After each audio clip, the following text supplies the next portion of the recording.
Hello and welcome to another Beyond Shakespeare exploring session. This is a second look on, the first take of a second look of Galatea by John Lyly, which means basically we're going to be reading the play at pace. Some of us are not very well versed in this play, so please excuse us and enjoy the madness that follows. I will just run through the parts because even I don't know who I am at times.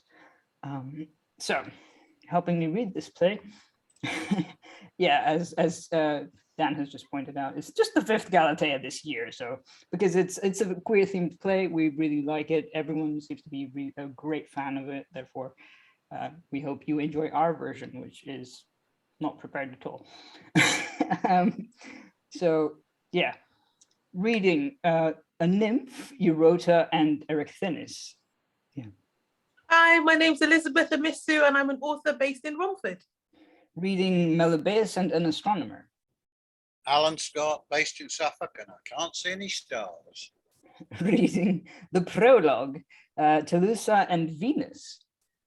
Hello, I'm Helen Good. I'm a historian in Hull, just across the river from where this takes place. Yeah, and it's supposed to be in Greece, but it's not at the same time.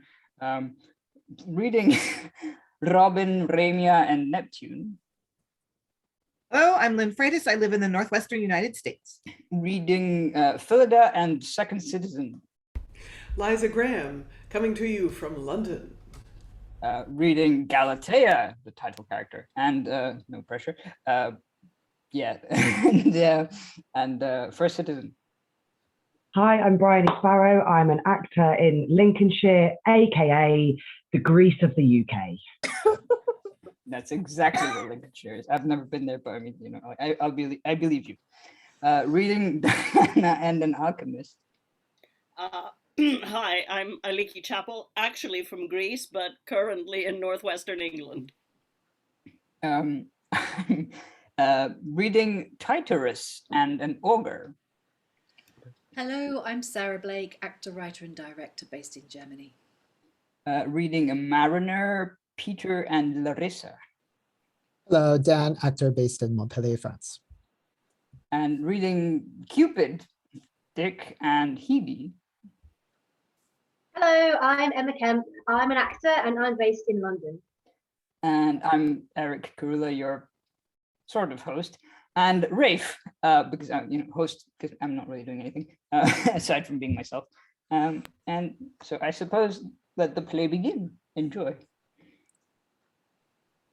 Ios and Smyrna were two sweet cities, the first named of the violet, the latter of the myrrh. Homer was born in the one and buried in the other. Your Majesty's judgment and favour are our sun and shadow, the one coming of your deep wisdom, the other of your wonted grace. We, in all humility, desire that by the former receiving our first breath, we may in the latter take our last rest. Augustus Caesar had such a piercing eye that whoso looked on him was constrained to wink. Your Highness hath so perfect a judgment that whatsoever we offer, we are enforced to blush.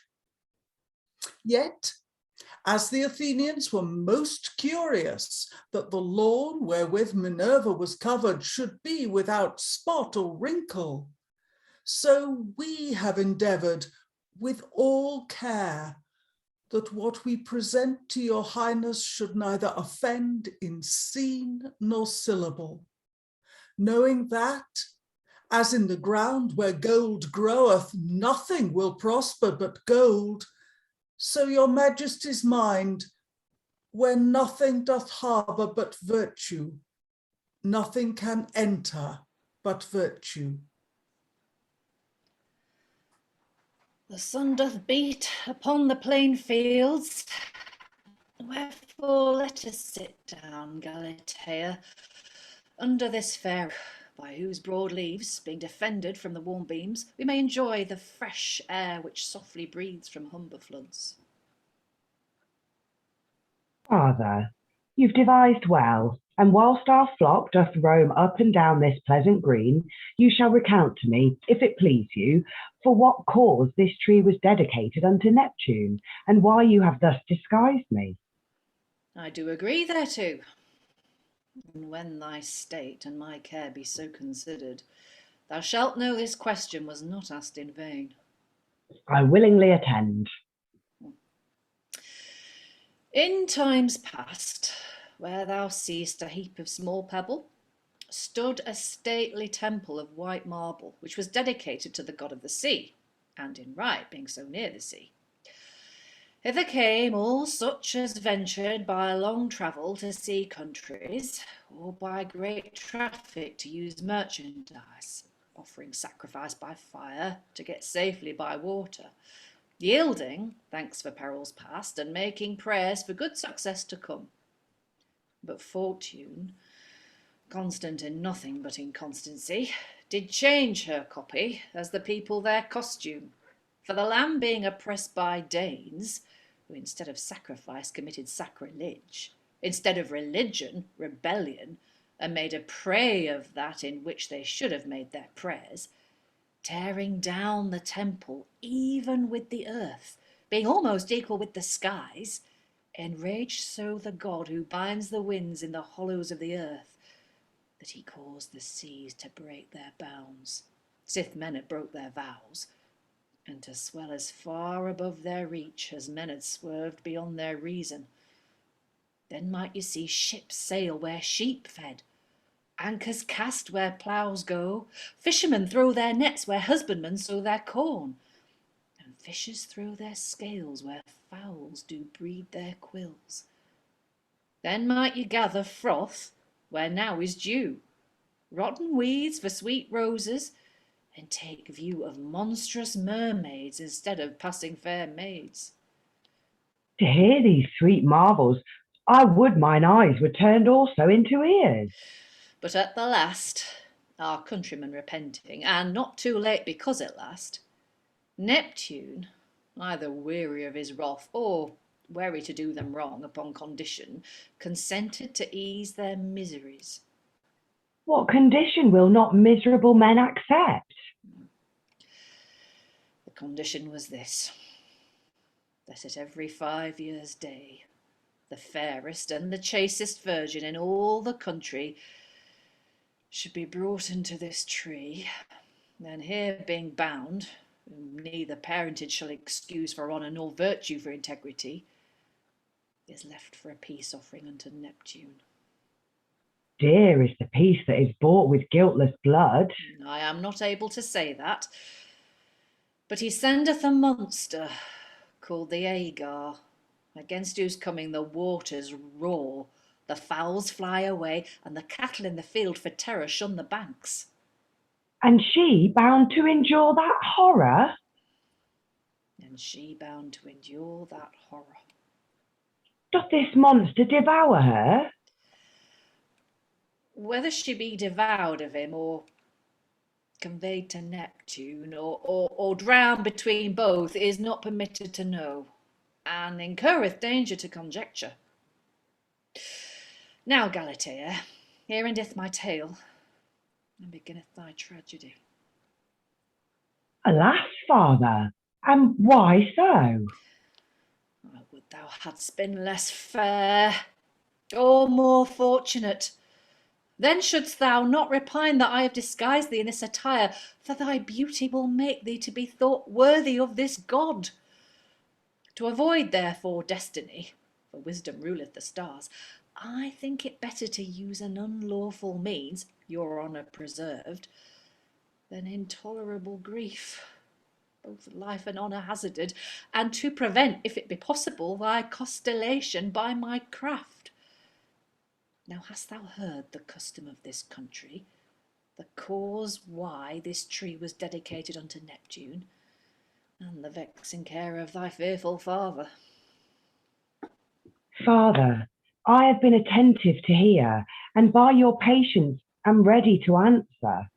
Destiny must be deferred, not prevented, and therefore it were better to offer myself in triumph than to be drawn to than to be drawn to it with dishonour? Hath nature, as you say, made me so fair above all, and shall not virtue make me as famous as others?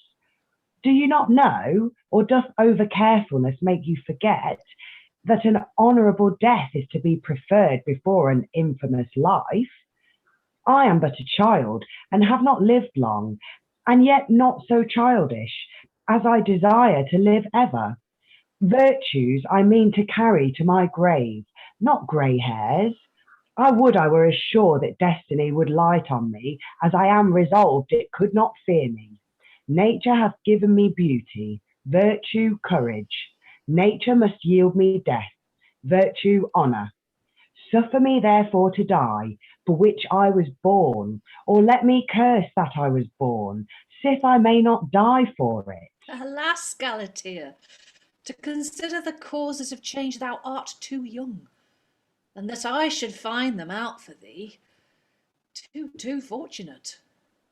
The destiny to me cannot be so hard as the disguising hateful. To gain love the gods have taken shapes of beasts, and to save life art thou coy to take the attire of man? They were beastly gods, that lust could make them seem as beasts. In health it is easy to counsel the sick, but it is hard for the sick to follow wholesome counsel. Well, let us depart. The day is far spent. Fair nymph, are you strayed from your company by chance, or love you to wander solitary on purpose? Fair boy, or god, or whatever you be, I would you knew these woods are to me so well known that I cannot stray though I would, and my mind so free that to be melancholy I have no cause. There is none of Diana's train that any can train, either out of their way or out of their wits. What is that Diana? A goddess? What her nymphs? Virgins? What her pastimes? Hunting? A goddess? Who knows it not? Virgins? Who thinks it not? Hunting? Who loves it not? I pray thee, sweet wench, amongst all your sweet truth, is there not one that followeth the sweetest thing, sweet love? Love, good sir, what mean you by it? Or what do you call it? A heat full of coldness, a sweet full of bitterness, a pain full of pleasantness, which maketh thoughts have eyes, and hearts ears, bred by desire, nursed by delight, weaned by jealousy, killed by dissembling, buried by ingratitude. And this is love. Fair lady, will you any? If it be nothing else, it is but a foolish thing. Try, and you shall find it a pretty thing. I have neither will nor leisure, but I will follow Diana in the chase, whose virgins are all chaste, delighting in the bow that wounds the swift heart in the forest, not fearing the bow that strikes the soft heart in the chamber. This difference is between my mistress Diana and your mother, as I guess, Venus, that all her nymphs are amiable and wise in their kind, the other amorous and too kind for their sex, and so farewell, little god. Diana, and thou, and all thine, shall know that Cupid is a great god. I will practice a while in these woods, and play such pranks with these nymphs, that while they aim to hit others with their arrows, they shall be wounded themselves with their own eyes. Come, Phillida, fair Phillida, and I fear me too fair, being my Phillida. Thou knowest the custom of this country, and I the greatness of thy beauty. We both the fierceness of the monster Auger. Every one thinketh his own child fair, but I know that which I most desire, and would least have, that thou art fairest. Thou shalt therefore disguise thyself in attire, lest I should disguise myself in affection, in suffering thee to perish by a fond desire, whom I may preserve by a sure deceit. Dear father, nature could not make me so fair as she hath made you kind, nor you more kind than me dutiful. Whatsoever you command I will not refuse, because you command nothing but my safety and your happiness. But how shall I be disguised? In man's apparel. Ah, it will neither become my body nor my mind. Why, Phillida? For then I must keep company with boys, and commit follies unseemly for my sex, or keep company with girls, and be thought more wanton than becometh me. Besides, I shall be ashamed of my long hose and short coat, and so unwary blab out something by the blushing at everything. Fear not, Phillida. Use will make it easy. Fear must make it necessary. I agree, since my father will have it so, and fortune must. Come, let us in. And when thou art disguised, roam about these woods till the time be past and Neptune pleased. Oh, mariner, what callest thou this sport on the sea? It is called Arak. Take no pleasure in it. Of all deaths, I would not be drowned. One's clothes will be so wet when he is taken up. What callest thou the thing we were bound to? A rafter. I would rather hang myself on a rafter in the house than be so hailed in the sea. There may be one have a leap of his life, but I marvel how our master speeds. I warrant by this time he is wet shod. Did you ever see water bubble as the sea did? But what shall we do? You are now in Lincolnshire, where you can want no fowl if you can devise means to catch them. There be woods hard by, and at every mile's end houses, so that if you seek on the land, you shall speed better than on the sea. Nay, I will never sail more. I brook not their diet. Their bread is so hard that one must carry a whetstone in his mouth to grind his teeth. The meat's so salt that one will think after dinner his tongue had been powdered 10 days. Oh, thou hast a sweet life, mariner, to be pinned in a few boards and to be within an inch of a thing bottomless. I pray thee, how often hast thou been drowned? Fool, thou seest I am yet alive. Why, be they dead that be drowned? I had thought that they had been with fish, and so by chance been caught up with them in the net again. It were shame. A little cold water should kill a man of reason, when you shall see a poor minnow lie in it that hath no understanding. Thou art wise from the crown of thy head upwards. To seek you new fortunes now, I will follow mine old. I can shift the moon and the sun, and know by one card what all you cannot do by a whole pair. The lodestone that always holdeth his nose to the north, the 32 points for the wind, the wonders I see would make all you blind. You be but boys. I fear the sea no more than a dish of water. Why, fools, it is but a liquid element. Farewell. It were good we learned his cunning at the cards, for we must live by cozenage. We have neither lands, nor wit, nor masters, nor honesty. Nay, I would fain have his 32, that is his 3 dozen lacking 4 points. For you see, betwixt us 3, there is not 2 good points. Let us call him a little back, that we may learn those points. Sirrah, a word. I pray thee, show us thy points. Will you learn? Aye. Then, as you like this, I will instruct you in all our secrets. For there is not a clout, nor card, nor board, nor post that hath not a special name or singular nature. Well, begin with your points, for I lack only points in this world. North, north and by east. North, northeast. Northeast and by north, northeast. Northeast and by east. East, northeast. East and by north, east. I'll say it. North, Northeast, northeast, no, and by northeast, I shall never do it. It's but 1/4. I shall never learn a quarter of it. I will try. North.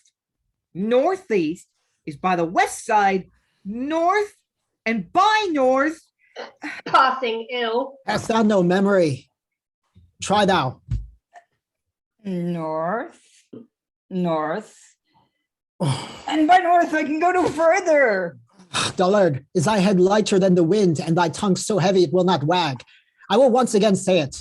We'll never learn this language. It will get but small living on it. It will scarce be learned till one be old. Nay, then farewell. And if your fortunes exceed not your wits, you shall starve before you sleep. Was there ever such cousining? Come, let us to the woods and see what fortune we may have before they be made ships. As for our master, he is drowned. I will this way. And I this. I this. And this day 12th, let us all meet here again. It may be we shall either bed together or hang together. It skills not, so we be together. But let us sing now, though we cry hereafter. Rock shells and sands and seas farewell. By who would dwell in such a hell as is a ship which drunk does reel, taking some hells from deck to kill. Up were we swallowed in wet graves. All soused in waves. By Neptune's slaves. What shall we do, being tossed to shore? Milk some blind tavern and there roar. 'Tis brave, my boys, to sail on land. For being well manned, we can cry stand. The trade of pursing near shall fail until the hangman cries, strike sail! Row then, no matter whither, in fire or stormy weather, and as we live, let's die together. One hempen caper cuts a feather.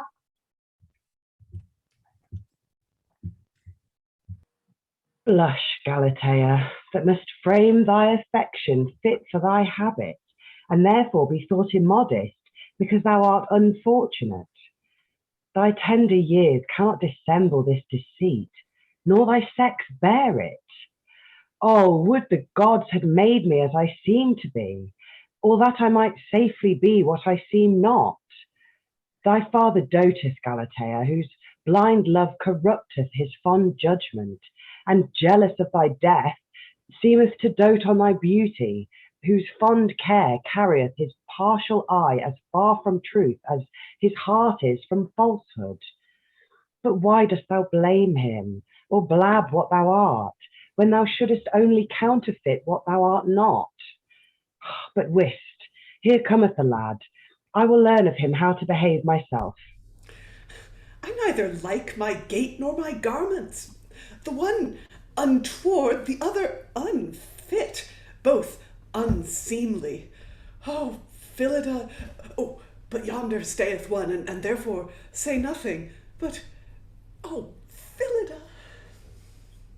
I perceive that boys are in as great disliking of themselves as maids. Therefore, though I wear the apparel, I am glad I am not the person. It is a pretty boy, and a fair. He might well have been a woman, but because he is not, I am glad I am, for now, under the colour of my coat, I shall decipher the follies of their kind. I would salute him, but I fear I should make a curtsy instead of a leg. If I durst trust my face as well as I do my habit, I would spend some time to make pastime. For say what they will of a man's wit, it is no second thing to be a woman. All the blood in my body would be in my face if he should ask me, as the question among men is common, are you a maid? Why stand I still? Boys should be bold. But here cometh a brave train that will spill all our task.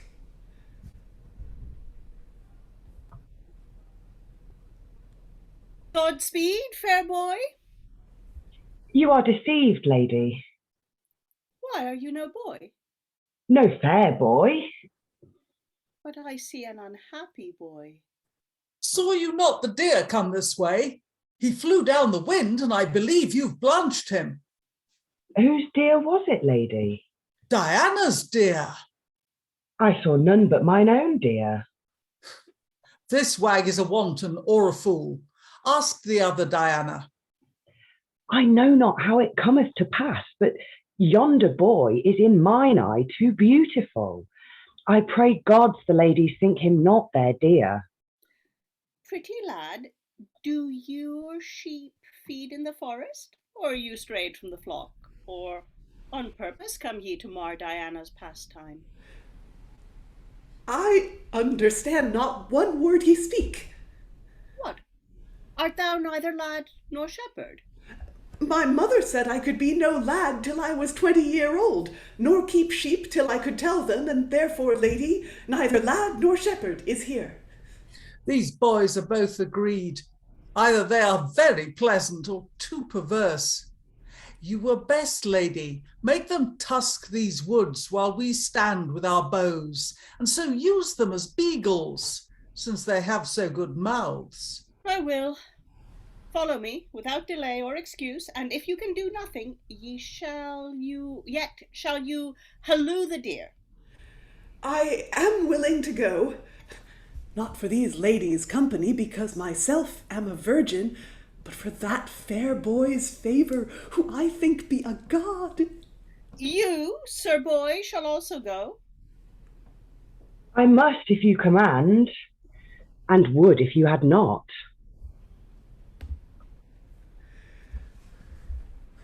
Now, Cupid, under the shape of a silly girl, show the power of a mighty god. Let Diana and all her coy nymphs know that there is no heart so chaste, but thy bow can wound, nor eyes so modest, but thy brands can kindle, nor thoughts so staid, but thy shafts can make wavering, weak and wanton. Cupid, though he be a child, is no baby. I will make their pains my pastimes, and so confound their loves in their own sex, that they shall dote in their desires, delight in their affections, and practice only impossibilities. Whilst I truant from my mother, I will use some tyranny in these woods, and so shall their exercises in foolish love be my excuse for running away. I will see whether fair faces be always chaste, or Diana's virgins only modest. Else I will spend both my shafts and shifts. And then, ladies, if you see these dainty dames entrapped in love, say softly to yourselves, we all make love.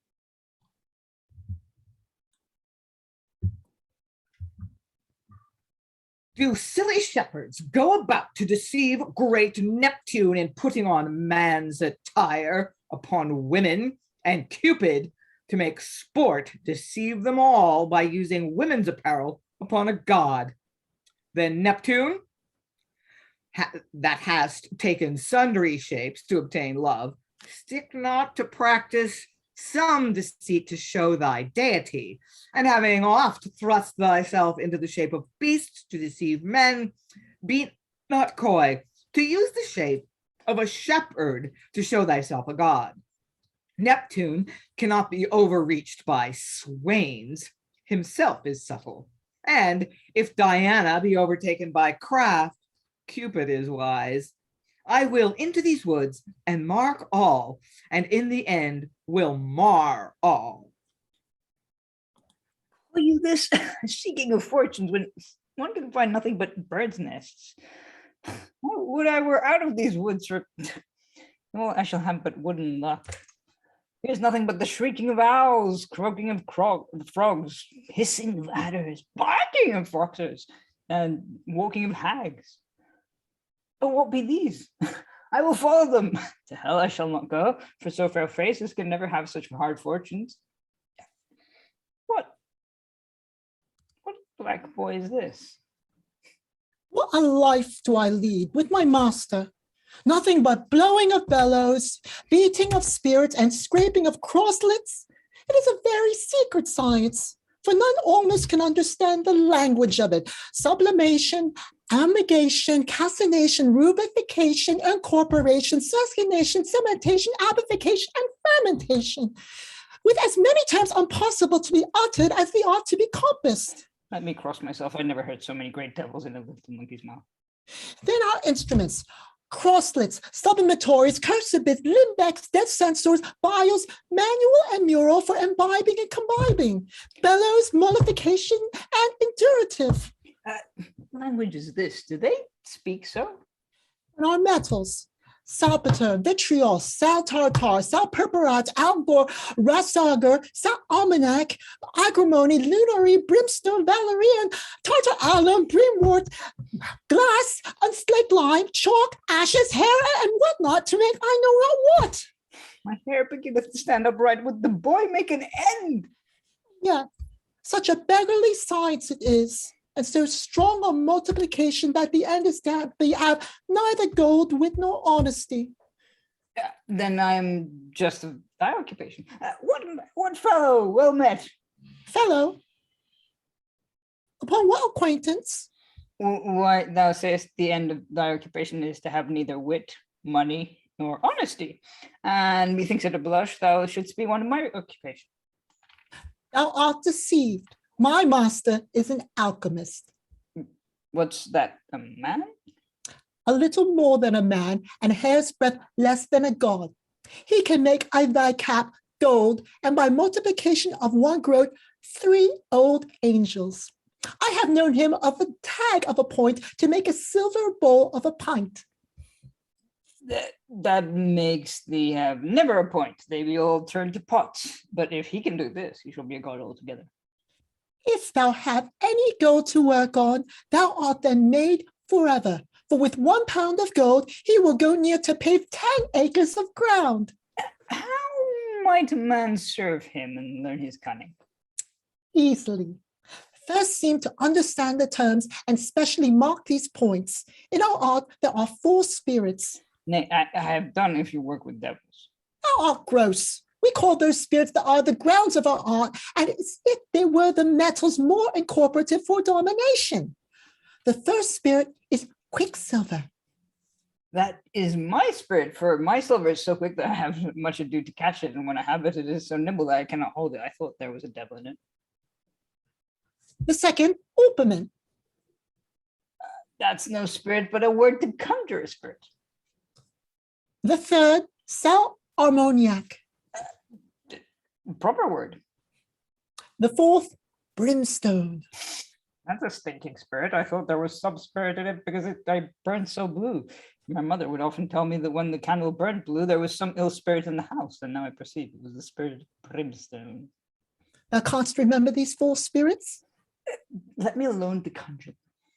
Now, there are also 7 bodies, but here cometh my master. This is a beggar.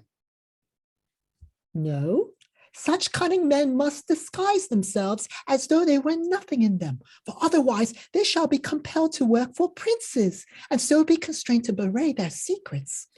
I like not his attire, but I'm enamored of his art. An ounce of silver limed, as much of crude mercury, of spirits 4.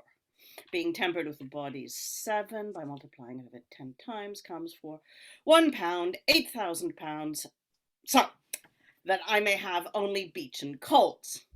Is it possible? It is more certain than certainty. I'll tell thee one secret. I stole a silver thimble. Dost thou think that he will make it a pottle pot? A potter pot? Nay, I dare warrant it a whole cupboard of plate. Why, of the quintessence of a leaden plummet, he hath framed 20 dozen of silver spoons. Look how he studies. I durst venture my life. He is now casting about how of his breath he may make golden bracelets. For oftentimes the smoke he hath made silver drops. What do I hear? Didst thou never hear how Jupiter came in a golden shower to Danae? I remember that tale. that shower did my master make of a spoonful of tartar alum. But with the fire of blood and the corrosive of the air, he is able to make nothing infinite, whilst he aspires us. What, Peter, do you loiter, knowing that every minute increaseth our mine? Ah, I was glad to take air, for the metal came so fast that I feared my face would have been turned to silver. But what stripling is this? One that desires to learn your craft. Craft, sir boy, you must call it mystery. Yeah, well, there's one, a crafty mystery, mystical craft. Canst thou take pains? Infinite. But thou must be sworn to be secret, and then I will entertain thee. I can swear, though I be a poor fellow as well as the best man in the Shire. But, sir, I much marvel that you, being cunning, should be so ragged. Oh, my child, griffs make their nests of gold, though their coats are feathers, and we feather our nests with diamonds, though our garments be but frieze. If thou knewest the secret of this science, the cunning would make thee so proud that thou wouldst disdain the outward pomp. My master is so ravished with his art that we may many times go supperless to bed, for he will make gold of his bread, and such is the drought of his desire that we all wish our very guts were gold. I have good fortune to light upon such a master. And in the depth of my skill I determine to try the outermost of mine art. I am dissuaded by the gods. Otherwise I durst undertake to make the fire as it flames gold, the wind as it blows silver, the water as it runs lead, the earth as it stands iron, the sky brass, and men's thoughts firm metals. I must bless myself and marvel you. Come in, and thou shalt see all. I follow, I run, I fly. They say my father hath a golden thumb. You shall see me have a golden body. I am glad of this, for now I shall have leisure to run away. Such a bold art as never was. Let him keep his new man, for he shall never see his old again. God shield me from blowing gold to nothing, with a strong imagination to make nothing anything. How now, Galatea, miserable Galatea, that having put on the apparel of a boy, thou canst not also put on the mind. O fair fair Melebeus, I, too fair, and therefore I fear too proud.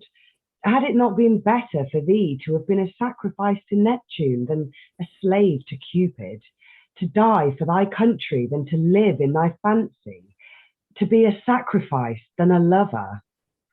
Oh, would, when I hunted his eye with my heart, he might have seen my heart with his eyes. Oh, did nature to him, a boy, give a face so fair, or to me, a virgin, a fortune so hard? I will now use for the distaff the bow, and play at quoits abroad, that was wont to sow in my sampler at home. It may be, Galatea, foolish Galatea. What may be? Nothing.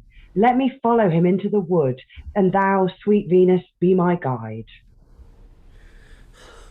Poor Phillida, curse the time of thy birth and the rareness of thy beauty, the unaptness of thy apparel, and the untamedness of thy affections. Art no sooner in the habit of a boy, but thou must be enamoured of a boy? What shalt thou do when what best liketh thee most discontenteth thee? Go into the woods, watch the good times, his best moods, and transgress in love a little of thy modesty. I will.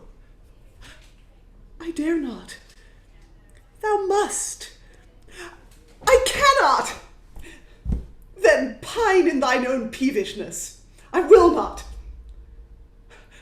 I will. Oh, Phillida, do something, nay, anything, rather than live thus. Oh, well, what I will do myself knows not, but what I ought I know too well, and so I go resolute. either to bewray my love or to suffer shame.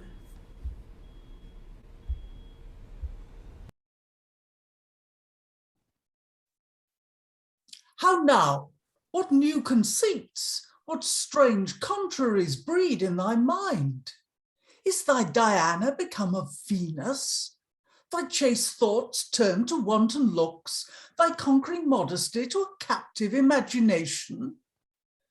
Beginst thou with Pyralis to die in the air and live in the fire, to leave the sweet delight of hunting and to follow the hot desire of love? Oh, Telusa, these words are unfit for thy sex, being a virgin, but apt for thy affections, being a lover. And can there, in years so young, in education so precise, in vows so holy and a heart so chaste, either a strong desire or a wish or a wavering thought of love? Can Cupid's brands quench Vesta's flames, and his feeble shafts headed with feathers pierce deeper than Diana's arrows headed with steel? Break thy bow, Telusa, that seekest to break thy vow, and let those hands that aim to hit the wild heart scratch out those eyes that have wounded thy tame heart. O vain and only naked name of chastity, that is made eternal and perisheth by time, holy and is infected by fancy, divine and is made mortal by folly.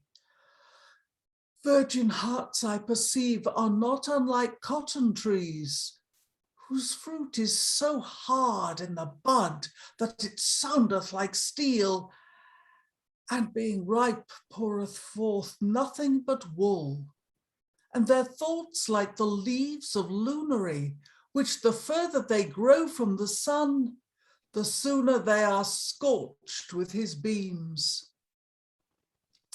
O Melebeus, because thou art fair, must I be fickle and false my vow because I see thy virtue? Fond girl that I am to think of love, nay, vain profession that I follow to disdain love. But here cometh Eurota.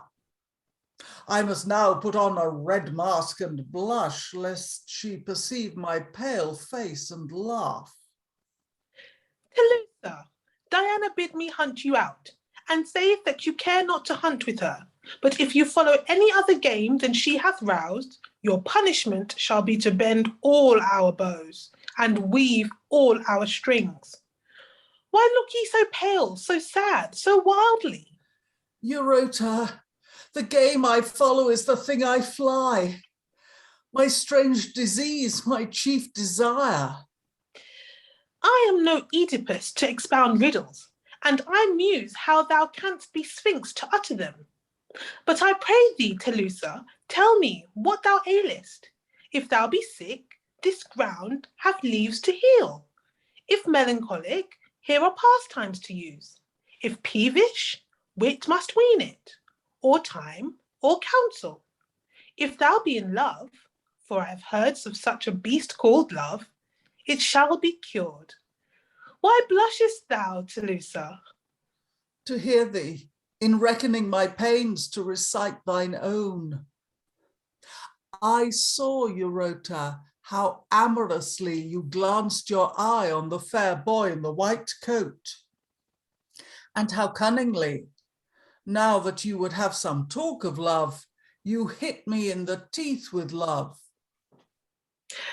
I confess that I am in love, and yet swear that I know not what it is. I feel my thoughts unknit, mine eyes unstayed, my heart I know not how affected or infected, my sleeps broken and full of dreams, my wakeness sad and full of sighs, myself in all things unlike myself. If this be love, I would it had never been devised. Thou hast told what I am in uttering what thyself is. These are my passions, Eurota, my unbrindled passions, my intolerable passions, which I were as good acknowledge and crave counsel as to deny and endure peril.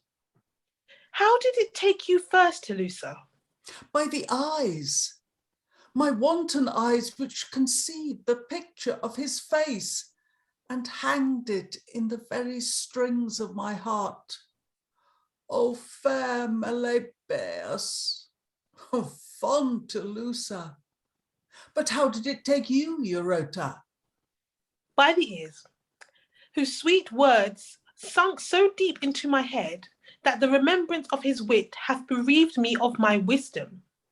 Eloquent Tyterus, or Tyterus, credulous Eurota. But soft, here cometh Ramia. But let her not hear us talk. We will withdraw ourselves and hear her talk. I am sent to seek others that have lost myself. You shall see Ramia hath also bitten on a love leaf. Can there be no heart so chaste but love can wound, nor vow so holy but affection can violate?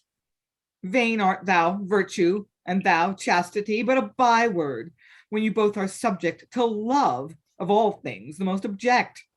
If love be a god, why should not lovers be virtuous? Love is a god, and lovers are virtuous. Indeed, Ramia, if lovers were not virtuous, then wert thou vicious.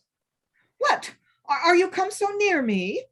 I think we came near you when you said you loved. Tush, Ramia, 'tis too late to recall it, to repent it a shame. Therefore, I pray thee, tell what is love? If myself felt only this infection, I would then take upon me the definition, but being incident to so many, I dare not myself describe it. But we will all talk of that in the woods. Diana stormeth that sending one to seek one another, she loseth all. Servia, of all the nymphs the coyest, loveth deadly, and exclaimeth against Diana, honoreth Venus, detesteth Vesta, and make a common scorn of virtue. Clymene, whose stately looks seem to amaze the greatest lords, stoopeth, yieldeth, and fawneth on the strange boy in the woods. Myself, with blushing I speak it, am thrall to that boy, that fair boy, that beautiful boy. What? Have we here all in love? No other food than fancy? No, no, she shall not have the fair boy.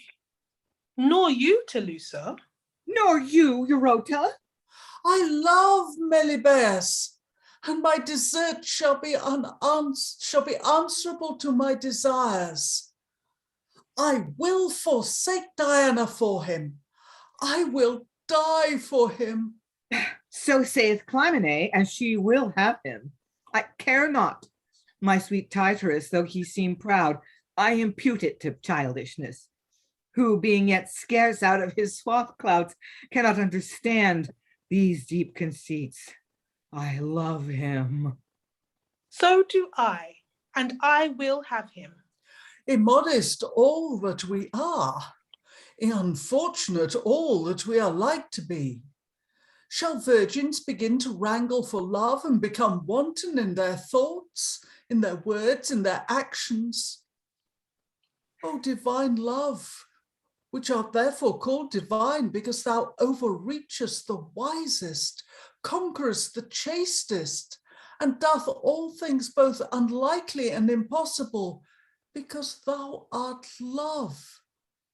Thou makest the bashful impudent, the wise fond, the chaste wanton, and workest contraries to our reach, because thyself is beyond reason.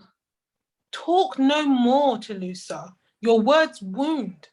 Ah, would I were no woman. Would Tyterus were no boy. Would Telusa were nobody.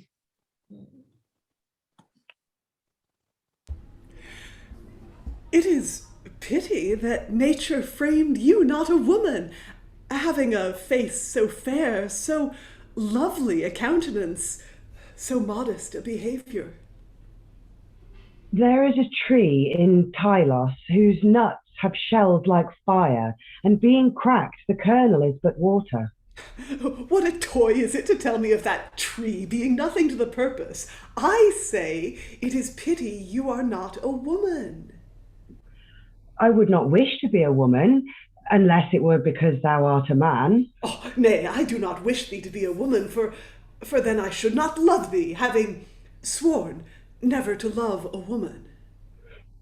A strange humour in so pretty a youth, and according to mine, for myself will never love a woman.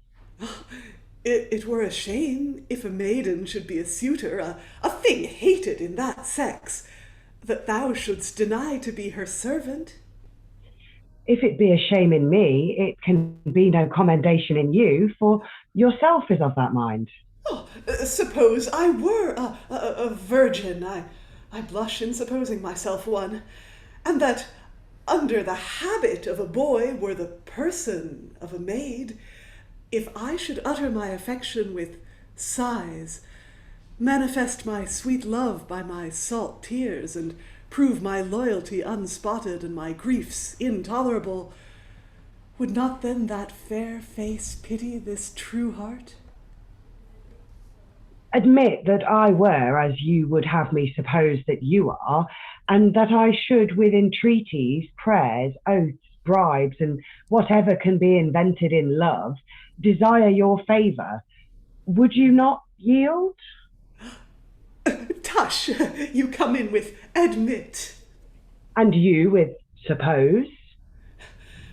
What doubtful speeches be these? I fear me he is as I am, a maiden. What dread riseth in my mind? I fear the boy to be as I am, a maiden. Tush, it cannot be, his voice shows the contrary. Yet I do not think it, for he would then have blushed. Have you ever a sister? If I had but one, my brother must needs have two. But I pray, have you ever a one? My father had but one daughter, and therefore I could have no sister. Ay me, he is as I am, for his speeches be as mine are. What shall I do? Either he is subtle, or my sex simple. I have known divers of Diana's nymphs, enamoured of him, yet hath he rejected all, either as too proud to disdain, or too childish not to understand, or for that he knoweth himself to be a virgin. I'm in a quandary. Diana's nymphs have followed him, and he despised them, either knowing too well the beauty of his own face, or that himself is of the same mould. I will once again try him. You promised me in the woods that you would love me before all Diana's nymphs. Aye, so you would love me before all Diana's nymphs? Can you prefer a fond boy as I am before so fair ladies as they are? Why should not I as well as you? Come, let us into the grove and make much of one another that cannot tell what to think of one another. Rafe, my boy, is run away. I trust thou wilt not run after. I would have had a pair of wings that I might fly after. My boy was the veriest thief, the arrantest liar, and the vilest swearer in the world. Otherwise the best boy in the world.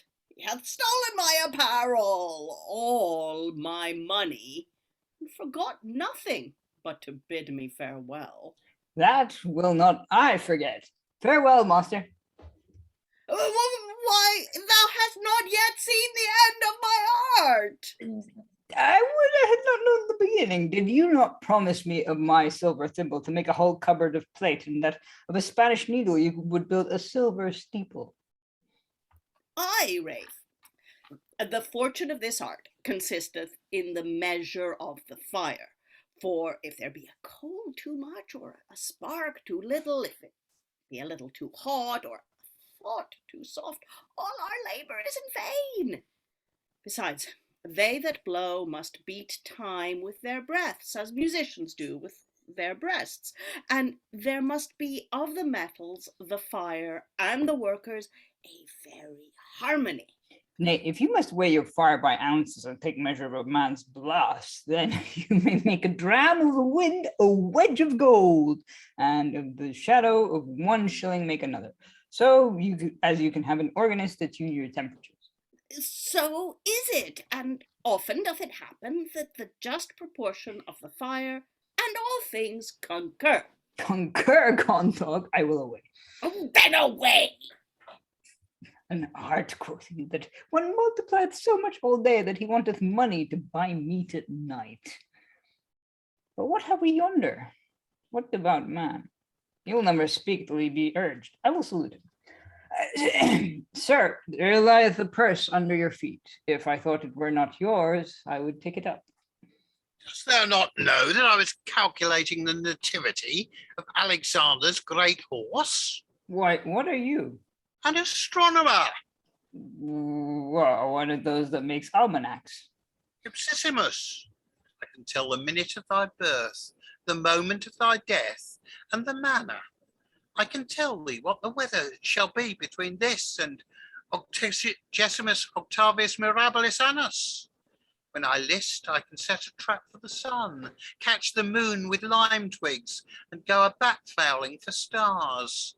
I can tell thee things past and things to come, and with my cunning measure how many yards of clouds are beneath the sky. Nothing can happen which I foresee not, nothing shall. I hope, sir, you are no more than a god. I can bring the 12 signs out of their zodiacs and hang them up at taverns. I pray you, sir, tell me what you cannot do, for I perceive there is nothing so easy for you to compass as impossibilities. But what be those signs? As a man should say, signs which govern the body. The ram governeth the head. That is the worst sign for the head. Why? Because it is a sign of an ill ewe. Shush, that sign must be there. Then the bull for the throat, Capricornus for the knees. I will hear no more signs if they be all such desperate signs. But see, you are, I know not who to term you.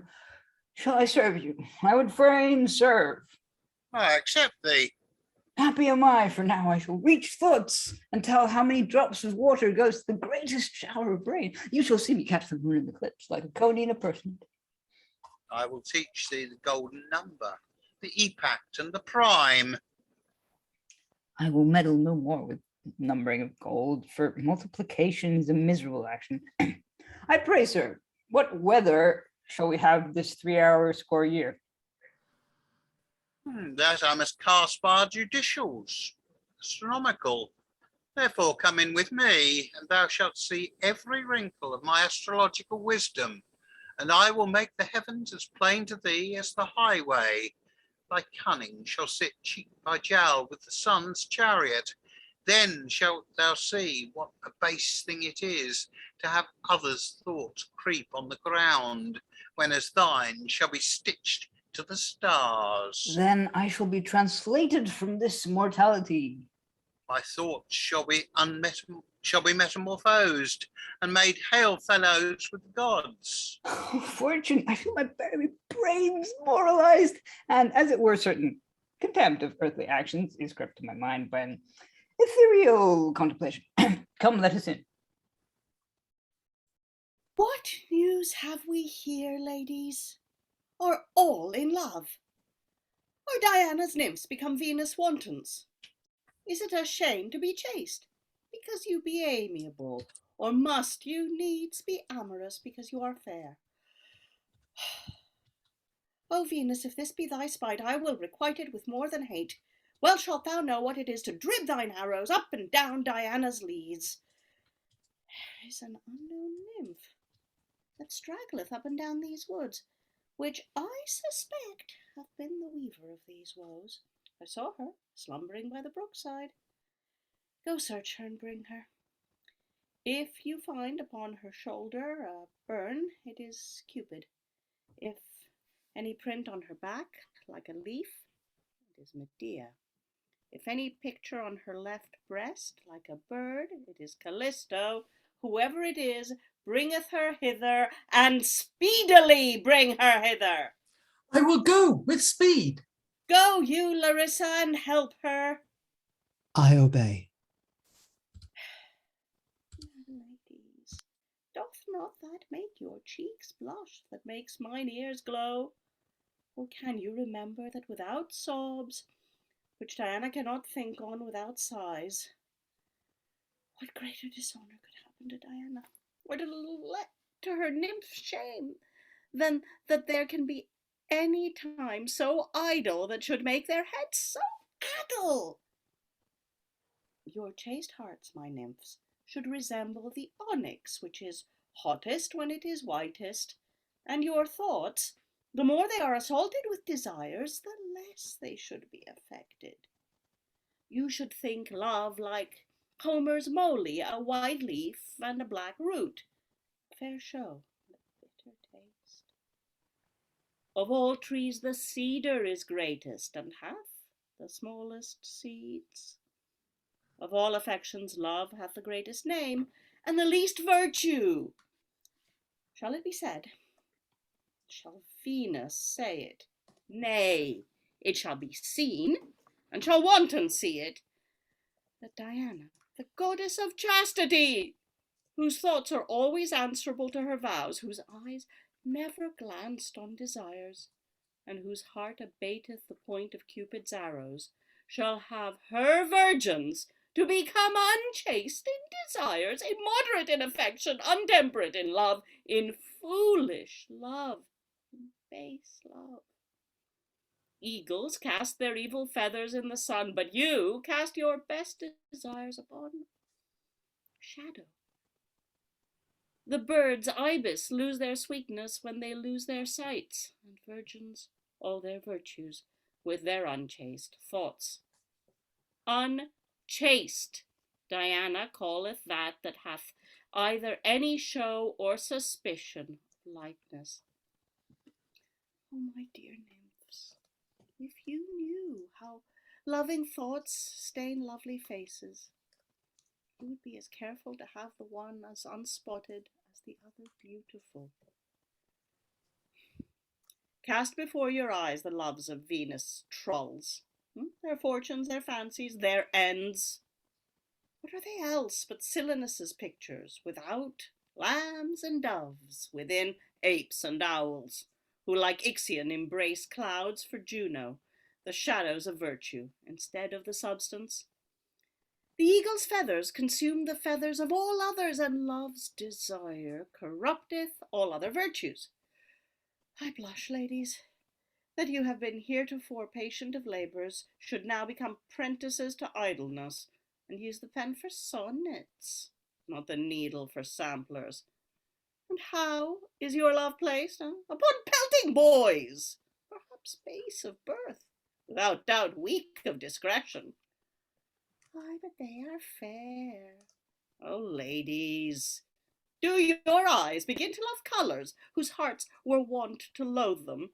Is Diana's chase become Venus' court, and are your holy vows turned to hollow thoughts? Madam, if love were not a thing beyond reason, we might then give a reason for our doings. But so divine is his force, that it worketh effects as contrary to that we wish, as unreasonable against that we ought. Lady, so unacquainted are the passions of love, that we can neither describe them nor bear them. Foolish girls, how willing you are to follow that which you should fly. Here cometh Telusa. We have brought the disguised nymph, and have found on his shoulder Psyche's burden, and he confesses himself to be Cupid. How now, sir? Are you caught? Are you Cupid? Thou shalt see, Diana, that I dare confess myself to be Cupid. And thou shalt see, Cupid, that I will show myself to be Diana, that is, conqueror of thy loose and untamed appetites. Did thy mother Venus, under the colour of a nymph, send thee hither to wound my nymphs? Doth she add craft to her malice, and mistrusting her deity practise deceit? Is there no place but my groves, no persons but my nymphs? Cruel and unkind Venus, that spiteth only chastity, thou shalt see that Diana's power shall revenge thy policy and tame this pride. As for thee, Cupid, I will break thy bow and burn thine arrows, bind thy hands, clip thy wings, and fetter thy feet. Thou that fattest others with hopes shall be fed thyself with wishes, and thou that bindest others with golden thoughts shall be bound thyself with golden fetters. Venus' rods are made of roses, Diana's of briars. Let Venus, that great goddess, ransom Cupid, that little god. These ladies here, whom thou hast infected with foolish love, shall both tread on thee and triumph over thee. Thine own arrow shall be shot into thine own bosom, and thou shalt be enamoured not on Psyche's, but on Xerxes. I will teach thee what it is to displease Diana, distress her nymphs, or disturb her game. Diana, what I have done cannot be undone, but what you mean to do shall. Venus has some gods to her friends. Cupid shall have all. Are you prating? I will bridle thy tongue and thy power, and in spite of mine own thoughts, I will set thee a task every day, which, if thou finish it not, thou shalt feel the smart. Thou shalt be used as Diana's slave, not Venus' son. All the world shall see that I will use thee like a captive, and show myself a conqueror. Come, have him in, that we may devise apt punishments for his proud presumptions. We will play ye for a little god. We will never pity thee, though thou be a god. Nor I. Nor I.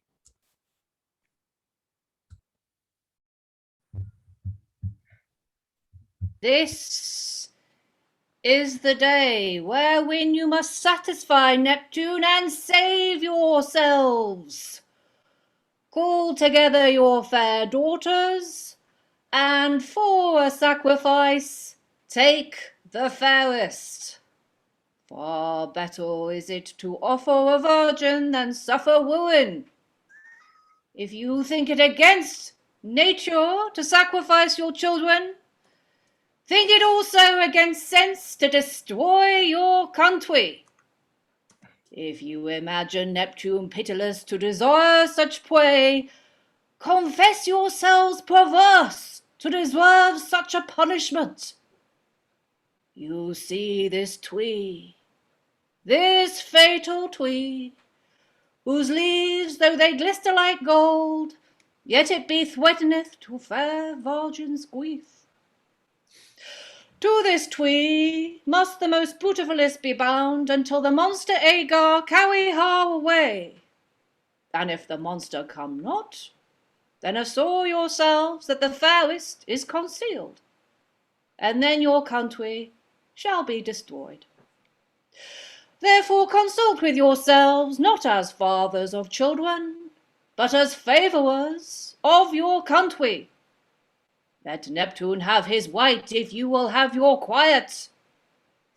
Thus have I warned you to be careful, and would wish you to be wise, knowing that whoso hath the fairest daughter hath the greatest fortune, in losing one to save all. And so I depart to provide ceremonies for the sacrifice, and command you to bring the sacrifice. They say, Tyterus, that you have a fair daughter. If it be so, dissemble not, for you shall be a fortunate father. It is a thing holy to preserve one's country, and honourable to be the cause. Indeed, Melebeus, I have heard you boast that you had a fair daughter, than the which none was more beautiful. I hope you are not so careful of a child that you will be careless of your country, or add so much to nature that you will detract from wisdom. I must confess that I had a daughter, and I know you have. But alas, my child's cradle was her grave, and her swathed cloud her winding sheet. I would she had lived till now. She should willingly have died now. For what could have happened to poor Melebeus more comfortable than to be the father of a fair child and sweet country? Oh, Melebeus, dissemble you may with me, deceive the gods you cannot. Did not I see, and very lately see, your daughter in your arms, when as you gave her infinite kisses, with affection I fear me more than fatherly, you have conveyed her away, that you might cast us all away, bereaving her the honour of her beauty, and us the benefit, preferring a common inconvenience before a private mischief. It is a bad cloth, Tyterus, that will take no colour, and a simple father that can use no cunning. You make the people believe that you wish well, when you practice nothing but ill, wishing to be thought religious towards the gods, when I know you deceitful towards men. You cannot overreach me, Tyterus. Overshoot yourself you may. It is a wily mouse that will breed in the cat's ear, and he must halt cunningly that will deceive a cripple. Did you ever see me kiss my daughter? You are deceived. It was my wife. And if you thought so young a piece unfit for so old a person, and therefore imagined it to be my child, not my spouse, you must know that silver hairs delight in golden locks, and the old fancies crave young nurses, and frosty years must be thawed by youthful fires. But this matter set aside, you have a fair daughter, Tyterus, and it is pity you are so fond a father. You are both either too fond or too froward, for whilst you dispute to save your daughters, we neglect to prevent our destruction. Come, let us away and seek out a sacrifice. We must sift out their cunning and let them shift for themselves. Oh yea, oh yea! If any maid who leering Cupid has betrayed to frowns of spite, to eyes of scorn, and would in madness now see torn the boy in pieces, let her come hither and lay on him her doom. Oyez, oyez, has any lost a heart, which many a sigh hath cost? Is any cozened of a tear, which, as a pearl, disdain does wear? Here stands the thief. Let her but come hither, and lay on him her doom. Is anyone undone by fire, and turned to ashes through desire? Did ever any lady weep, being cheated of her golden sleep? Stoned by sick thoughts, the pirate's found, and in her tears he shall be drowned. Read his indictment, let him hear, why he's to trust to, boy, give ear. Come, Cupid, to your task. First, you must undo all these lovers' knots, because you tied them. If they be true love knots, 'tis impossible to unknit them. If false, I never tied them. Make no excuse, but to it. Love knots are tied with eyes, and cannot be undone with hands, made fast with thoughts, and cannot be unloosed with fingers. Had Diana no task to set Cupid but things impossible, I will to it. Why, how now? You tie knots faster. I cannot choose. It goeth against my mind to make them loose. Let me see. Oh, now 'tis impossible to be undone. It is the true love knot of a woman's heart, and therefore cannot be undone. That falls asunder by itself. It was made of a man's thought, which will never hang together. You have undone that well. Aye, because it was never tied well. To the rest, for she will give you no rest. These 2 knots are finely untied. It was because I never tied them. The one was knit by Pluto, not Cupid, by money, not love. The other by force, not faith, by appointment, not affection. Why do you lay that knot aside? For death. Why? Because the knot was knit by faith, and must only be unknit of death. Why laugh you? Because it is the fairest and the falsest, done with greatest art and least truth, with best colours and worst conceits. Who tied it? A man's tongue. Why do you put that in my bosom? Because it is only for a woman's bosom. Why? What is it? A woman's heart. Come, let us go in and tell that Cupid have done his task. Stay you behind, Larissa, and see he sleep not. For love will be idle, and take heed you surfeit not, for love will be wanton. Let me alone. I will find him somewhat to do. Lady, can you for pity see Cupid thus punished? Why did Cupid punish us without pity?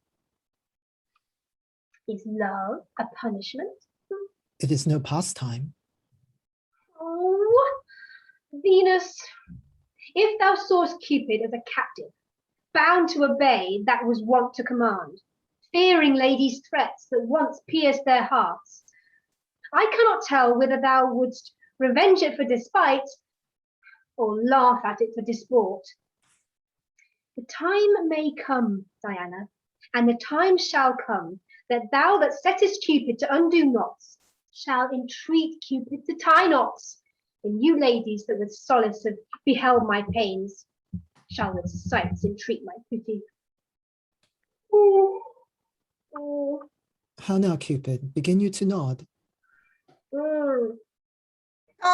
Cupid, Diana hath devised new labors for you that are the god of loves. You shall weave samplers all night, and lackey after Diana all day. You shall shortly shoot at beasts for men, because you have made beasts of men, and wait on ladies' trains, because thou entrappest ladies by trains. All the stories that are in Diana's Eris, which are of love, you must pick out with your needle, and in that place sew Vesta with her nuns, and Diana with her nymphs. How like you this, Cupid? I say, I will prick as well with my needle as ever I did with mine arrows. Diana cannot yield. She conquers infection. Diana shall yield. She cannot conquer destiny. Come, Cupid, you must to your business. You shall find me so busy in your heads that you shall wish I had been idle with your heart.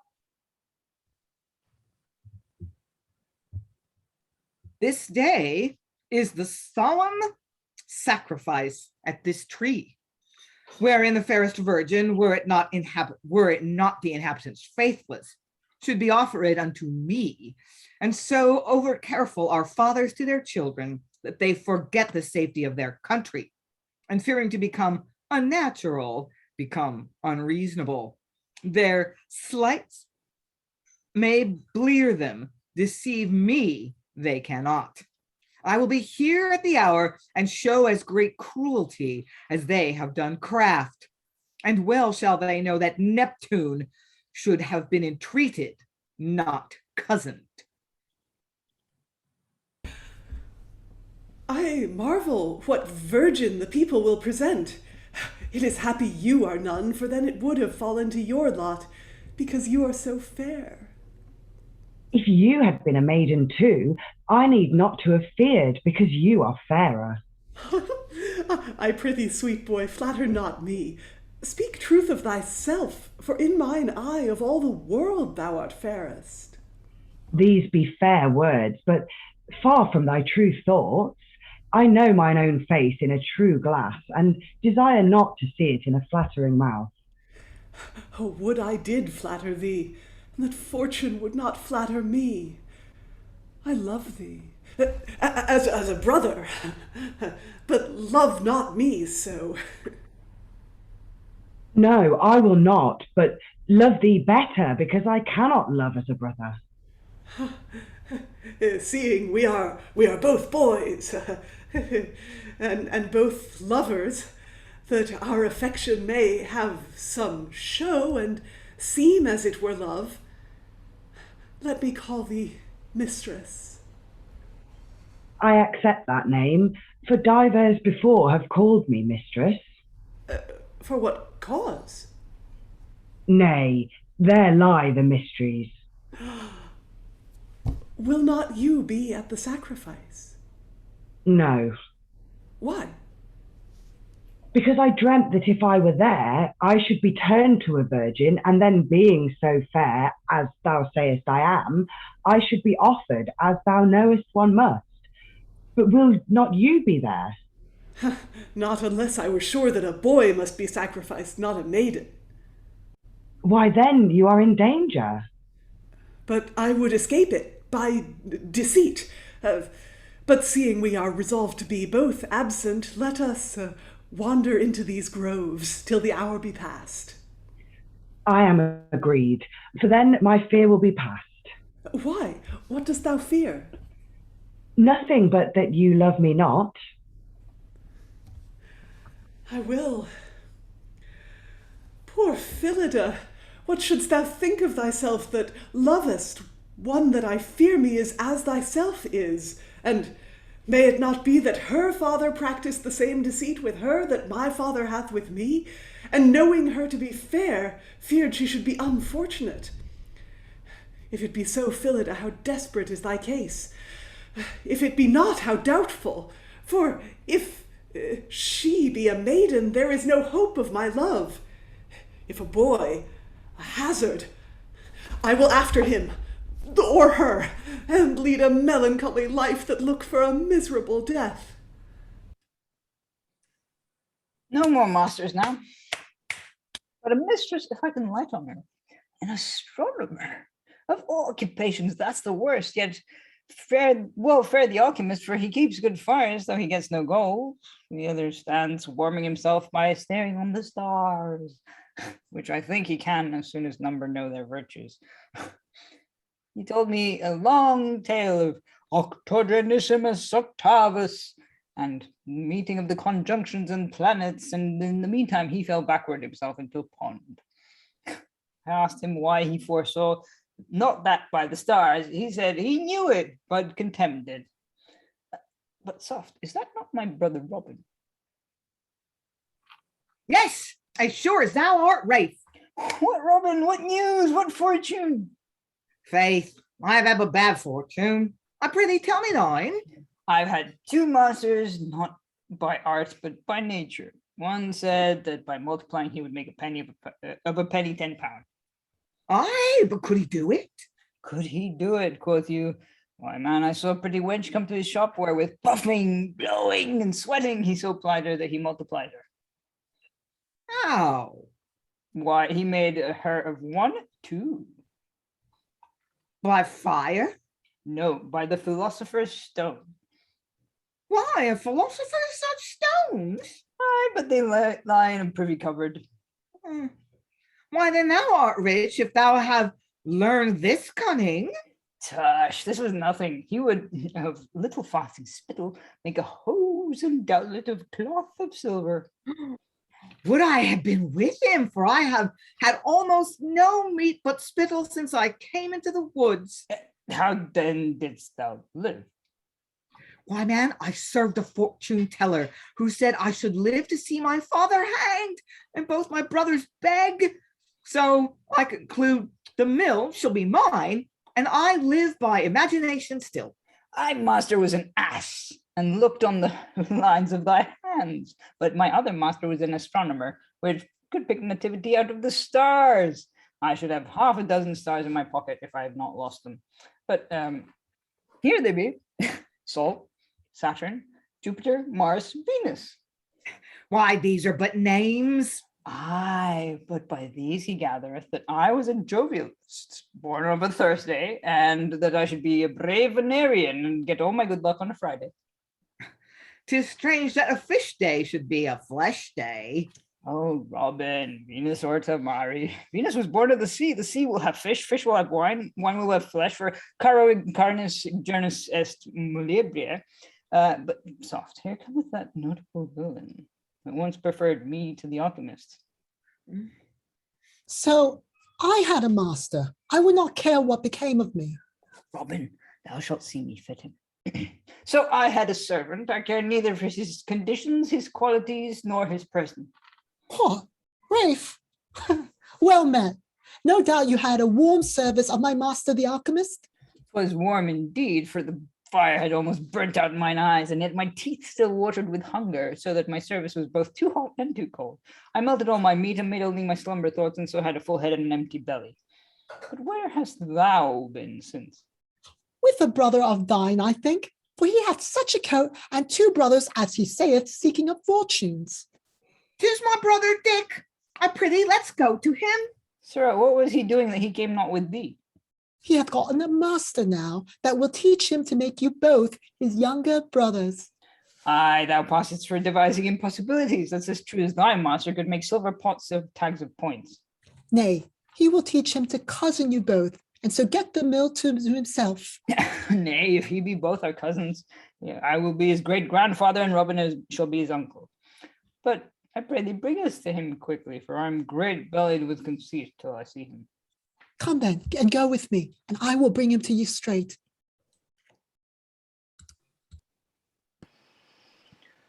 Wing forth the virgin, the fatal virgin, the fairest virgin, if you mean to appease Neptune and preserve your country. Here she cometh, accompanied only with men, because it is a sight unseemly, as all virgins say, to see the misfortune of a maiden, and terrible to behold the fierceness of Auger, that monster.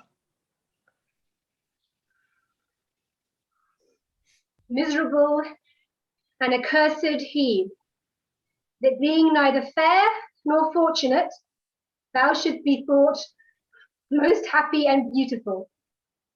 Curse thy birth, thy life, thy death, being born to live in danger, and having lived, to die by deceit. Art thou the sacrifice to appease Neptune and satisfy the custom, the bloody custom, ordained for the safety of thy country? Aye, Hebe, poor Hebe, men will have it so, whose forces command our weak natures. Nay, the gods will have it so, whose powers dally with our purposes. The Egyptians never cut their dates from the tree because they were so fresh and green. It is thought wickedness to pull roses from the stalks in the garden of Palestine, for that they have so lively a red. And whoso cutteth the incense tree in Arabia before it fall, committeth sacrilege. Shall it only be lawful amongst us in the prime of youth and pride of beauty to destroy both youth and beauty, and what was honoured in fruits and flowers as a virtue, to violate in a virgin as a vice? But alas, destiny alloweth no dispute. Die, Hebe, die. Woeful Hebe, and only accursed Hebe! Farewell, the sweet delights of life, and welcome now the bitter pangs of death. Farewell, you chaste virgins, whose thoughts are divine, whose face is fair, whose fortunes are agreeable to your affections. Enjoy and long enjoy the pleasure of your curled locks, the amiableness of your wished looks, the sweetness of your tuned voices, the content of your inward thoughts, the pomp of your outward shows. Only Hebe biddeth farewell to all the joys that she conceived, and you hoped for, that she possessed, and you shall. Farewell the pomp of princes' courts, whose roofs are embossed with gold, whose Pavements are decked with fair ladies, where their days are spent in sweet delights, the nights in pleasant dreams, where chastity honoureth affections and commandeth, yieldeth to desire and conquereth. Farewell, the sovereign of all virtue and goddess of all virgins, Diana, whose perfections are impossible to be numbered, and therefore infinite, never to be matched, and therefore immortal. Farewell, sweet parents, yet to be mine, unfortunate parents. How blessed had you been in barrenness? How happy had I been if I had not been? Farewell, life, vain life, wretched life, whose sorrows are long, whose end doubtful, whose miseries certain, whose hopes innumerable, whose fears intolerable. Come, death, and welcome death, whom nature cannot resist, because necessity ruleth, nor defer, because destiny hasteth. Come, Auger, thou unsatiable monster of maiden's blood, and devourer of beauty's bowels. Glut thyself till thou surfeit, and let my life end thine. Tear these tender joints with thy greedy jaws, these yellow locks with thy black feet, this fair face with thy foul teeth. Why abatest thou thy wonted swiftness? I am fair, I am a virgin, I am ready. Come, Auger, thou horrible monster, and farewell world, thou viler monster.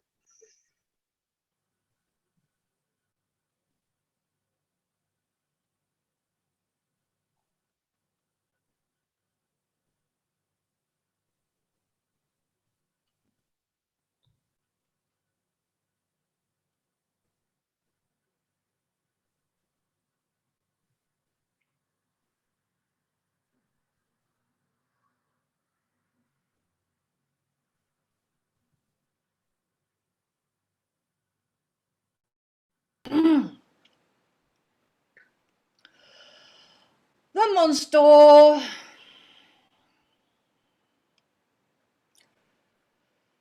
is not come, and therefore I see Neptune is abused, whose wage will, I fear me, be both infinite and intolerable. Take in this virgin, whose want of booty hath saved her own life and destroyed all yours. We could not find any fairer. Neptune will. Go, deliver her to her father. Fortunate Hebe, how shall I express thy joys? Nay, unhappy girl, thou art not the fairest. Had it not been better for thee to have died with fame than to live with dishonour, to have preferred the safety of thy country and rareness of thy beauty before sweetness of life and vanity of the world? But alas, destiny would not have it so. Destiny could not, for it asketh the beautifulest. I would, Hebe, thou hadst been beautifulest.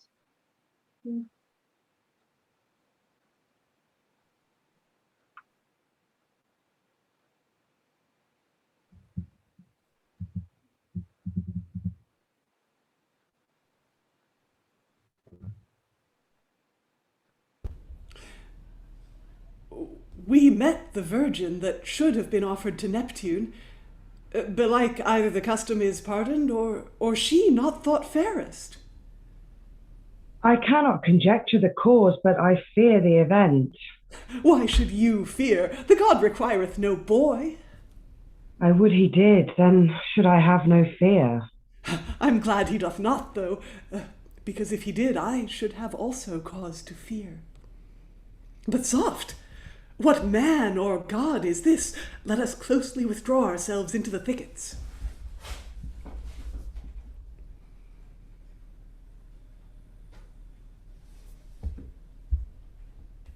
And do men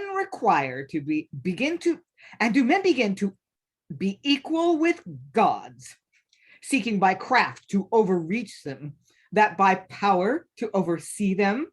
Do they dote so much on their daughters that they do not stick to dally with our deities? Well, shall the inhabitants see that destiny cannot be prevented by craft, nor any danger be appeased by submission? I will make havoc of Diana's nymphs. My temple shall be dyed with maiden's blood, and there shall be nothing more vile than to be a virgin. To be young and fair shall be accounted shame and punishment, insomuch as it shall be thought as dishonorable to be honest as fortunate to be deformed. O Neptune, hast thou forgotten thyself, or wilt thou clean forsake me? Hath Diana therefore brought danger to her nymphs, because they be chaste? Shall virtue suffer both pain and shame, which always deserveth praise and honour? Praise and honour? Neptune? Nothing less, except it be commendable to be coy and honourable to be peevish. Sweet Neptune, if Venus can do anything, let her try it in this one thing, that Diana may find a small comfort at thy hands, as love found courtesy at hers. This is she that hateth sweet delights, envieth loving desires, masketh wanton eyes, stoppeth amorous ears, bridleth youthful mouths, and under the name or a word, constancy, entertaineth all kind of cruelty. She hath taken my son Cupid, my lovely son, using him like a prentice, whipping him like a slave, scorning him like a beast. Therefore, Neptune, I entreat thee, by no other god than the god of love, that thou evil entreat this goddess of hate. I muse not a little to see you two in this place at this time about this matter. But what say you, Diana? Have you Cupid captive? I say there is nothing more vain than to dispute with Venus, whose untamed affections have bred more brawls in heaven than is fit to repeat in earth, or possible to recount in number.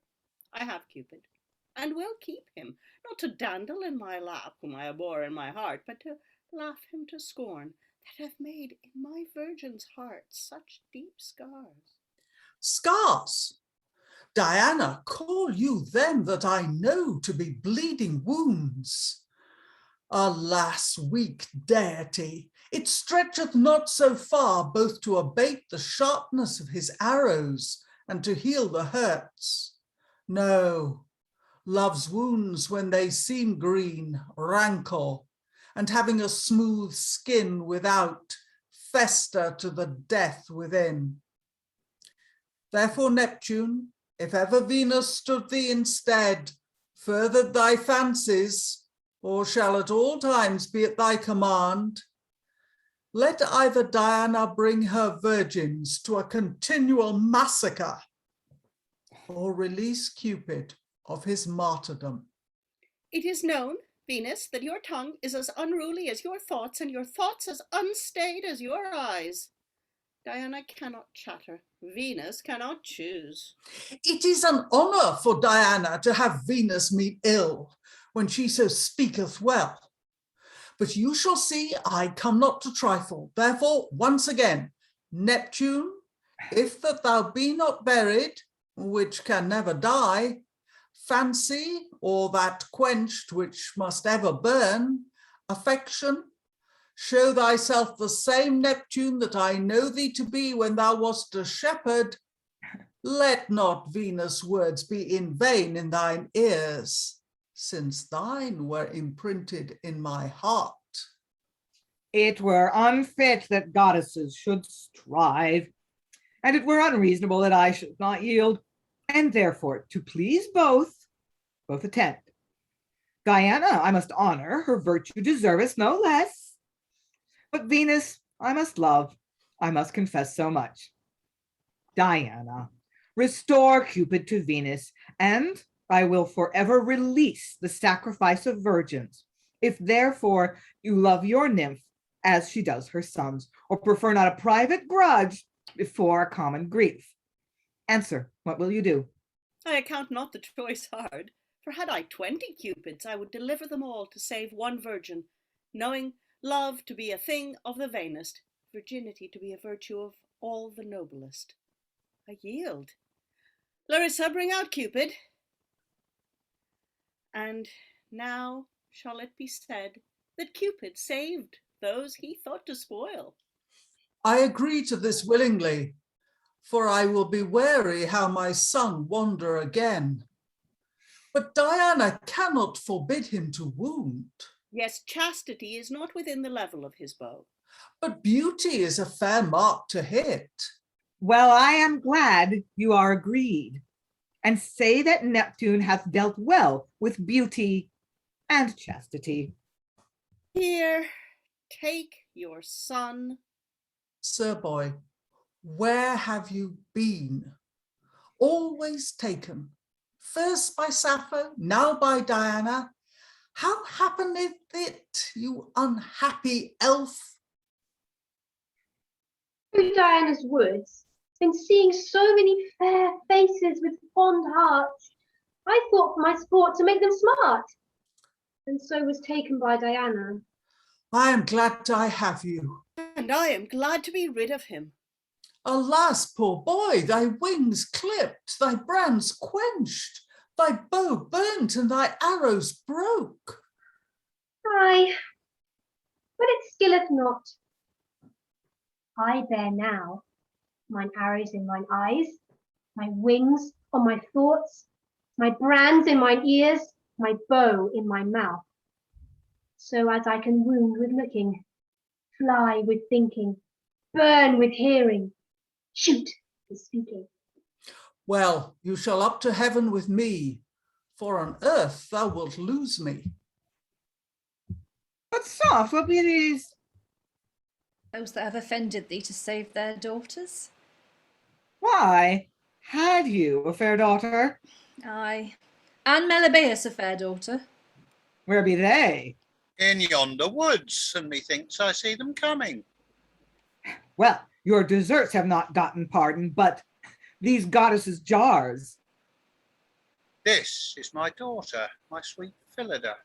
And this is my fair Galatea. Unfortunate Galatea, if this be Phillida.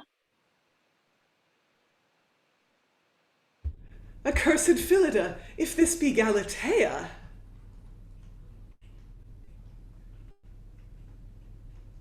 And wast thou all this while enamoured of Phillida, that sweet Phillida? And couldst thou dote upon the face of a maiden, thyself being one, on the face of fair Galatea?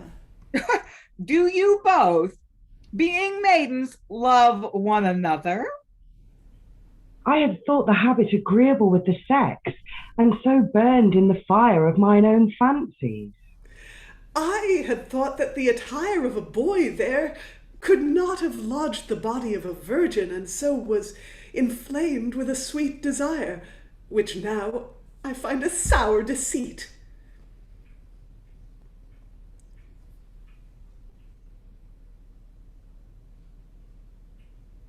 Now, things falling out as they do, you must leave these fond affections. Nature will have it so. Necessity must. I will never love any but Phillida. Her love is engraven in my heart with her eyes. Nor I any but Galatea, whose faith is imprinted in my thoughts by her words. An idle choice, strange and foolish, for one virgin to dote on another, and to imagine a constant faith where there can be no cause of affection. How do you like this, Venus? I like well, and allow it. They shall both be possessed of their wishes. For never shall it be said that nature or fortune shall overthrow love and faith. is your love's unspotted, begun with truth, continued with constancy, and not to be altered till death? Die, Galatea, if thy love be not so. Accursed be thou, Phillida, if thy love be not so. Suppose all this, Venus, what then? Then shall it be seen that I can turn one of them to be a man, and I will. Is't possible? What is to love, or the mistress of love, impossible? Was it not Venus that did the like to Iphis and Ianthes? How say ye, are ye agreed, one to be a boy presently? I am content, so I may embrace Galatea. I wish it, so I may enjoy Phillida. Soft daughter, you must know whether I will have you a son. Take me with you, Galatea. I will keep you as I begat you, a daughter. Tyterus, let yours be a boy, and if you will, mine shall not. Nay, mine shall not. For by that means my young son shall lose his inheritance. Why then, get him to be made a maiden, and then there is nothing lost. If there be such a changing, I would Venus could make my wife a man. Why? Because she loves always to play with men. Well, you are both fond. Therefore agree to this changing, or suffer your daughters to endure hard chance. How say you, Tyterus? Shall we refer it to Venus? I am content, because she is a goddess. Neptune, you will not dislike it. Oh, not I. Nor you, Diana. Not I. Cupid shall not. I will not. Then let us depart. Neither of them shall know whose lot it shall be till they come to the church door. One shall be. Doth it suffice? And satisfy us both, doth it not, Galatea? Yes, Phillida. Come, Robin, I am glad I have met with thee, for now we will make our father laugh at these tales. What are these that so malapertly thrust themselves into our companies? Forsooth, madam, we are fortune tellers. Fortune tellers? Tell me my fortune. We do not mean fortune tellers. We mean fortune tellers. We mean we can tell what fortune we have had these 12 months in the woods. Let them alone, they be but peevish. Yet they will be good as minstrels at the marriage, to make us all merry. Aye, ladies, we bear a very good consort. Can you sing? Basically. And you? Meanly. And what can you do? Oh, if they double it, I will treble it. Then shall ye go with us and sing Hymen before the marriage. Are you content? Content, never better content, for there we shall be sure to fill our bellies with capons and rumps or some such dainty dishes. Then follow us. Go all. 'Tis I only that conclude all. You ladies may see that Venus can make constancy fickleness, courage cowardice, modesty lightness, working things impossible in your sex, and tempering hardest hearts like softest wool. Yield, ladies, yield to love, ladies which lurketh under your eyelids whilst you sleep, and playeth with your heartstrings whilst you wake, whose sweetness never breedeth satiety, labour, weariness, nor grief bitterness. Cupid was begotten in a mist, nursed in clouds, and sucking only upon conceit. Confess him a conqueror, whom ye ought to regard, sith it is impossible to resist. For this is infallible, that love conquereth all things but itself, and ladies all hearts but their own. Thus endeth the play. There's a problem going. We don't have much time, but how did that feel at a quick glance? Because obviously we kind of we tried at a pace and as fast as we could go. Yeah, Alan. I must admit, I think the B plot of the three lads and their interactions slows the thing down a bit, and I'm not sure it adds anything to the overall Gaiety of Nations, but I may be in a minority of one on that. No, I would definitely like to see at least kind of a rough run through of an edit with that plot just taken out, because there is kind of a B plot with Diana and Cupid that interacts with the Galatea Phillida plot. So it's not like it's too simple without the apprentices. So I tend to agree. Yeah, Aliki, then Elizabeth. Well, I think comedy ages less well than other things, especially this kind of comedy. But I think it could be made to work. You would need like a short one, a tall one, and a fat one, say, and some physical hijinks. Yeah. On Zoom, though. Yeah. Elizabeth, just three clowns who work well together, of any description, really. Yeah, that was funny, Aliki. You got me there. I'll be the fat one. No, stop it. No, I really enjoyed it. I thought it was fast, and I think it's one of those things to kind of give Lyly props, give him his due, because I feel like the faster this text gets in performance, the better it is, and the more enjoyable it is for an audience. And I love the queer theory stuff about, let's turn one of the girls into a man so they can be together. I love that queer analysis of the text was just great. So I thoroughly enjoyed today. Yes, it can be queer, it can be straight. I mean, because it then conforms to the heteronormativity of the whole thing. But I mean, it's fun. So yeah, Aliki. I resent Diana being positioned as a prude. Yes. Because really of her ancestral kind of independence. She's never been joyless in the myth, and that takes me off. But I mean, it's a great play. It's great fun. It has some great scenes. The whole sort of are they, aren't they, are they, aren't they? Is I like that person, but I can't talk to them. I don't know what to do. Yeah, it's fun. Any other thoughts before we stop recording? Yeah, I appreciate Aliki's observation that that this is very complex in the classical tradition, and if we're thinking about trying to make her less of just a pain in the ass, like how do we make the tension between Venus and Diana seem like the tension between two goods rather than someone's right and someone's wrong. Yeah. Liza, sorry.